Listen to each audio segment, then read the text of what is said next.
So Brad Lindsley asked in one of my videos how the Lightmode helmet kit works at high speeds, and without trying to get a speeding ticket, the best I can probably do is take this abandoned runway that is sketchy as fuck and try and get up over 100 miles an hour, and just, I don't think it's gonna have any problem, honestly, in my opinion.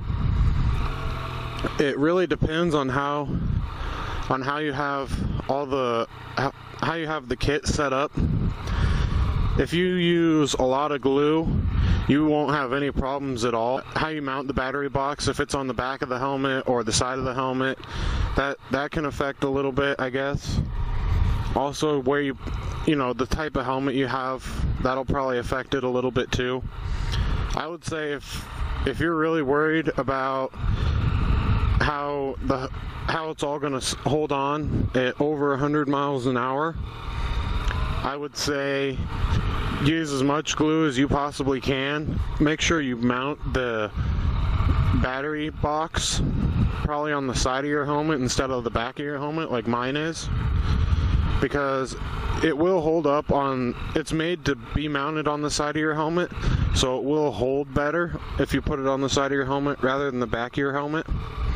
There are other things that you can do, like, I mean, you could glue it to the back of your helmet and that'll help you out a little bit, but like I said, it'll really depend on how you mount all of it. But so I'm going to take this sketchy ass runway with huge cracks in it, big enough I could probably put my foot through. That actually has sinkholes in it big enough I could make a hot tub out of.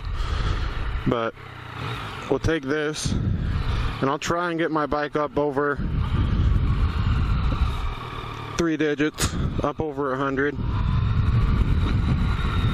And let's just see how it does. Here it goes.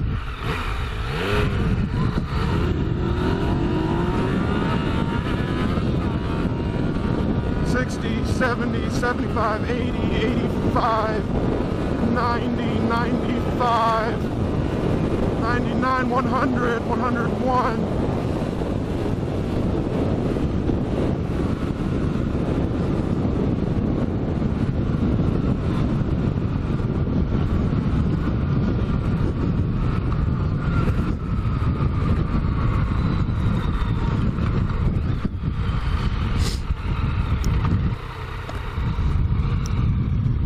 Alright, now I'm just going to pay attention to where I'm going instead of the speedo.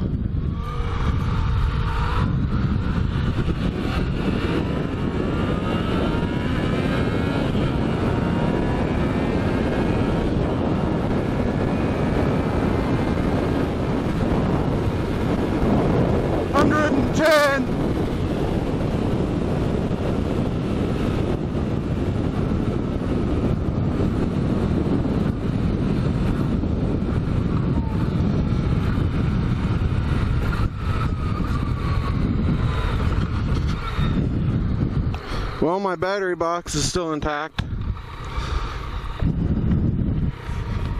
I don't feel any wires dangling anywhere. I think it held on pretty well. So I guess that answers your question, Brad. The Lightmode kit actually holds on to your helmet pretty well. But like I said, if you're worried about it, use more glue.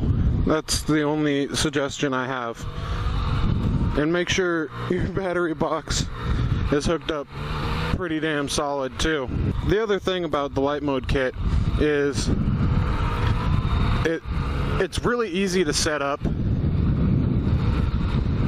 Everything comes, you know, pre-measured, pre-cut, everything like that. So really all you have to do is take the kit that you get, either the electron kit or the proton kit, I think.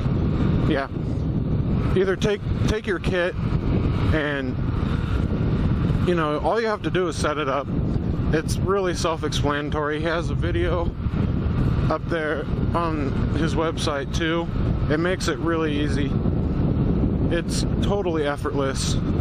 If you don't know anything about electrical or wiring, or how electroluminescent wire works, or electroluminescent tape, he makes it really easy for you. It's completely effortless.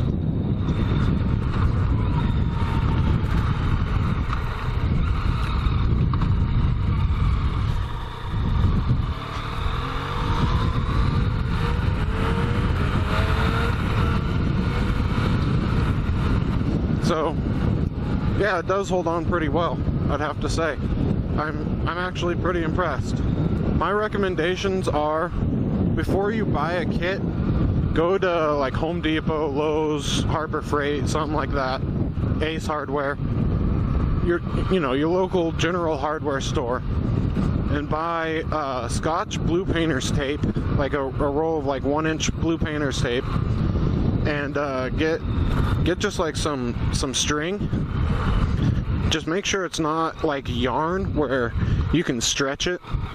Make sure that you can't stretch it very much. And I would say take that home and do your entire helmet with the Scotch blue painter's tape. Create your design, and then that way you know how much to order to do your design, the design that you want to do.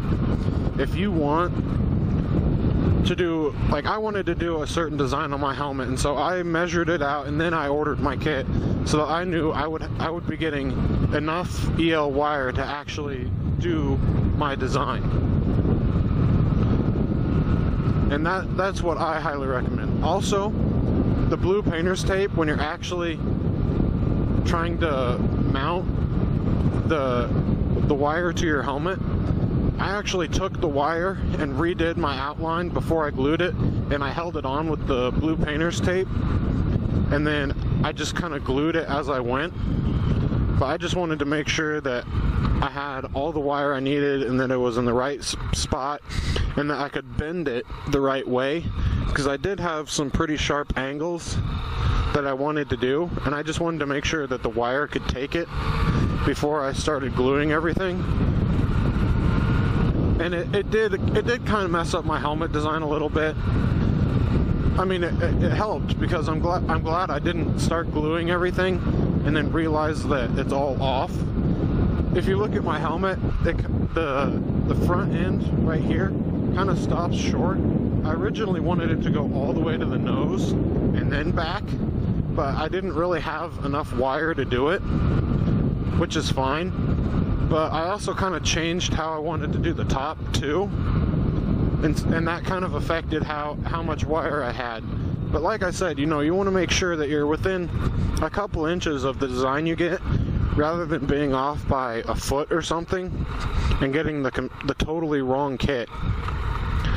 Because, I mean, they are fairly expensive, and it is permanent because you are super gluing it to your helmet. So you want to make sure you do it right. Especially if you're taking an Icon variant like mine, my helmet is $400. So if I mess up and I don't like it, I'm going to be out probably $500 with the kit and the helmet. So you really want to make sure you get it all set up right. And the way I did my helmet is I actually stretched the string, or the wire, and I found the middle point, and I started in the middle, in the back of my helmet, where that kind of like fin is. I started up there, and then I did one side, and then I did the other, and that just made it really easy for me, because then where the wires stop in the back of the helmet, they're both going to be even on each side. So far, I'm totally impressed with the Lightmode helmet kits, the electron kits. It's really easy, it's really simple. For a way to customize your helmet and make it completely personal to you, there's no better way to do it than actually painting your helmet, or having somebody paint your helmet or airbrush your helmet. It is probably, in my opinion, the best way to actually personalize your helmet or your bike if you want to go that route. But I love it, and I'd do it on another helmet again. I really would. Probably not a variant, but I would do it on another helmet for sure. Thank you, Brad Lindsley, for commenting on my video. I hope this answered your question. If it didn't, let me know. If you have another question other than Brad's, put it in the comment section and I'll try and do my best to answer it. I'm also on Twitter, Instagram, and Facebook, so I can answer your questions there as well. All my pages are The Moto Monkey. So Instagram, Facebook, Twitter, everything.